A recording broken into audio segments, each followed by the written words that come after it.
Ya, sama halnya dibahas tadi oleh Pak Kapitra begitu, jika dibandingkan dengan kasus penistaan agama tadi juga ditayangkan begitu, Arswendo begitu. Itu juga menyinggung Nabi Muhammad SAW juga langsung begitu ditahan. Nah, untuk kasus Ahok ini sebenarnya seperti apa sih Pak? Kalau kita lihat pengalaman penegakan hukum, kasus ini adalah kasus sensitif untuk mencegah akibat dari perbuatan ini, baik secara sosial maupun politik, maka pelakunya langsung ditahan. Ya. Artinya apa? Negara ada dalam perbuatan ini. Ya, ketika orang melakukan perbuatan, negara ambil suatu tindakan yang tegas. Tadi kita lihat termasuk yang di Temanggung dan sebagainya, hanya memasukkan satu ayat, itu dari itu 25 tahun. Gitu. Okay. Tetapi kasus ini tidak. Dicari pembenaran-pembenaran. Boleh dari proses penyidikan, nggak ditahan. Di kejaksaan juga nggak ditahan. Di pengadilan juga tidak tahan. Jadi bisa dinyatakan pembenaran yang memang dipaksakan begitu Pak Kapitra? Pembenaran yang tidak benar. Atas apa? Atas kesamaan perlakuan di mata hukum. Okay. Ini azas yang paling penting dalam penyelenggaraan negara dan penegakan hukum. Tapi ini diabaikan. Sehingga dia dengan bebasnya mempertontonkan diri bahwa dia adalah seorang yang strong, orang yang sangat kuat. Sehingga dia tidak punya efek jera. Okay. Begitu dia tersangka, dituduh kita yang ikut aksi 4.11 dibayar 500.000. Habis terus menerus begitu. Baru kemarin habis cuti diaktifkan kembali, harusnya sudah diberhentikan. Lalu menyerang umat Islam, menyerang masyarakat, memilih berdasarkan agama, melanggar konstitusi. Maka muncullah bantahan dari Menteri Agama, dari Majelis Ulama. Di pengadilan juga begitu, mengkriminalisasi para saksi, padahal saksi dilindungi oleh undang-undang. Yang boleh mengatakan keterangan palsu itu hanya majelis hakim. Semua mau dicoba diperalat, tanda kutip, penegakan hukum yang lain, supaya orang takut bersaksi. Kena lagi kepada Kiai Ma'ruf Amin, diperlakukan seperti itu. Maka sampai orang yang selama ini, tanda kutip, mendukung dia, atau yang silent majority muncul ke permukaan. Okay. Gitu. Ini kenapa bisa dilakukan? Karena tidak diberikan efek jera. Karena dia tidak ditahan. Tidak juga diberhentikan dalam jabatannya. Meskipun undang-undang memberitakan itu. Ini bahasanya 5 tahun. 5 tahun ini harus ditahan seharusnya. Baik. Sama juga dengan hak dia harus didampingi penasihat hukum. Kalau penasihat hukum nggak ada, nggak bisa proses peradilan yang berjalan. Baik, Anda melihatnya memang Ahok ini begitu sangat spesial karena bebas bersikap apapun gitu, karena ada kekuasaan pemerintah yang melindungi begitu Pak. Saya lihat begitu. Iya. Ada kekuatan besar yang memproteknya. Oh, lihat semua undang-undang ditabrak. Iya. Sekarang apapun dilakukan untuk membela Ahok. Tidak oleh penasihat hukumnya aja, oleh banyak pihak. Jadi masyarakat dipertontonkan ketidakadilan, kesewenang-wenangan sekarang. Ya, dan ini yang hilang. Harusnya ini bukanlah cara pengelolaan negara yang baik. Karena transparansi nggak muncul di sini. Ya. Baik. Sehingga tidak melakukan harmonisasi.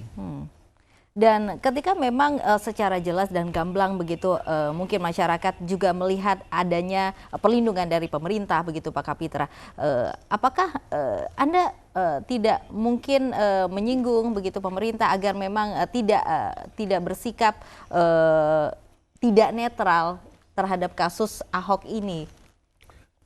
Harusnya pemerintah jadi wasit. Kenapa pemerintah ini milik semua orang? Pemerintah ini milik semua orang, bukan milik satu golongan atau milik segelintir orang. Okay.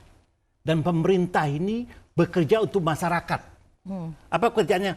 memberikan kesejahteraan. Salah satu kesejahteraan itu penegakan hukum yang sama dan rasa keadilan. Lalu pendapatan dan sebagainya.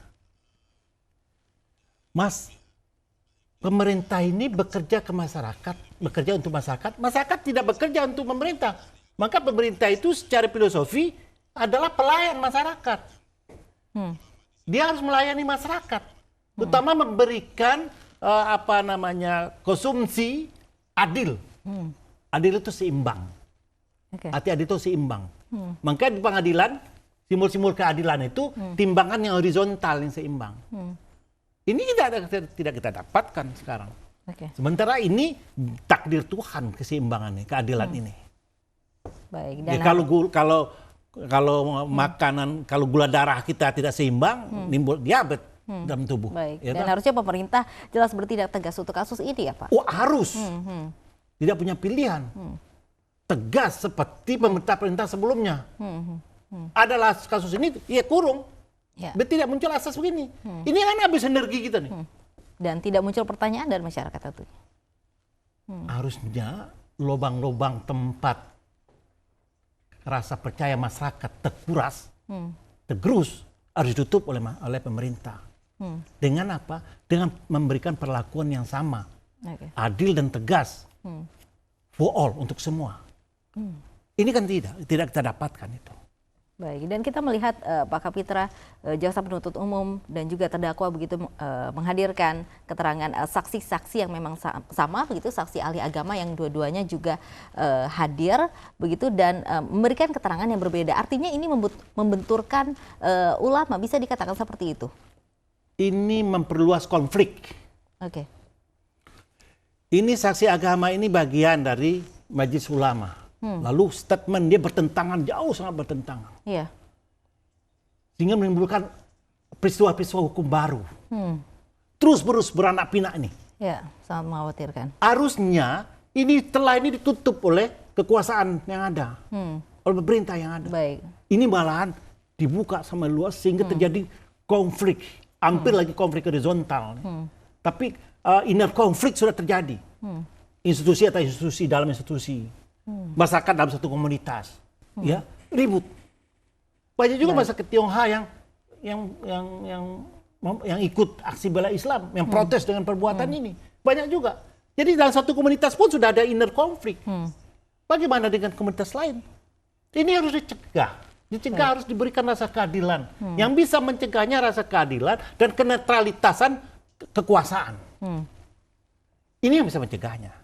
Baik, dan jika memang pemerintah di sini kekuasaan yang memang sangat berpengaruh tidak bisa mencegah konflik yang memang timbul semakin luas dengan kasus Ahok ini, apa sih dampak yang mungkin sangat mengkhawatirkan untuk masyarakat Indonesia, Pak Kapitra? Yang kita khawatirkan itu sikap-sikap pemerintah ini jadi black hole, lubang-lubang hitam. Lalu terus lubang hitam dipelihara tanpa pemerintah sadar, dia memadat. Kekuatan di bawahnya memadat. Nah, kekuatan yang memadat ini ditekan dari atas, maka terjadi Big Bang. Maka terjadi ledakan besar, maka kita semua akan rugi. Kita akan semua rugi.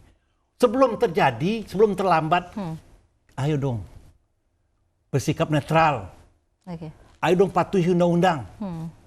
Ya, undang-undang dasar kita mengatakan semua institusi kekuasaan harus tunduk pada hukum, masyarakat harus tunduk pada hukum. Bukan hukum yang tunduk pada kekuasaan, bukan hukum yang tunduk pada masyarakat. Patuhi hukum. Dengan itulah keadilan baru kita dapatkan. Kalau itu tidak dilaksanakan, maka keadilan tidak didapatkan, kekecewaan akan muncul. Menjadi black hole. Baik, dan itu memang yang dikhawatirkan untuk memang pemerintah yang tidak bisa mencegah. Namun untuk kasus hukumnya sendiri, begitu untuk hukum di Indonesia, jika memang Basuki Cahayapurnama ini divonis bebas, apa dampaknya? Saya pernah dengar dari statement dari tokoh nasional, dia bilang kalau Ahok bebas, saya akan pimpin demonstrasi. Tokoh sangat tenang. Itu akan muncul aksi demo yang lebih besar, itu lebih luas. Baru satu black hole, satu letupan. Yang di bawah, grassroots, dan yang lain-lain.